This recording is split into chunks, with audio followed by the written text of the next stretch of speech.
நான் ஸ்டாலின் பேசுகிறேன். உங்கள் மகன் செயலாளர் இருக்கிற ஆலங்குளம் தெற்கு ஒன்றிய செயலாளர் சிவகுமார் வந்திருக்காரு. இங்கே பேசிகிட்டு இருக்கோம். நீங்கள் ஃபோட்டோ எடுத்துன்னு சொன்னீங்களாமே என் கூட. நாளைக்கு வரீங்களா அறிவாளத்துக்கு? நாளைக்கு சென்னைக்கு வர முடியுமா? கொஞ்சம் இருங்க. மகன் பேசுகிறாரு. மகன்கிட்ட கொடுக்குற மகன்கிட்ட சிவகுமார்கிட்ட கொடுக்குற பேசுகிறாரு.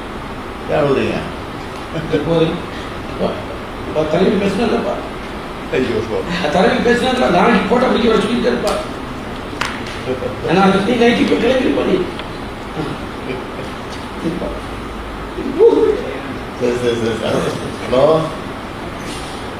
அவர் அழுகுறாரு. சீக்கிரம் வாங்க. நாளைக்கு உங்கள் மகன் உணர்ச்சி வசப்பட்டு அழுதுட்டு இருக்காருங்க. என்ன பண்ணிட்டு இருக்கீங்க? விவசாயம் தானா? சரி சரி சரியா. வணக்கம் வணக்கம்.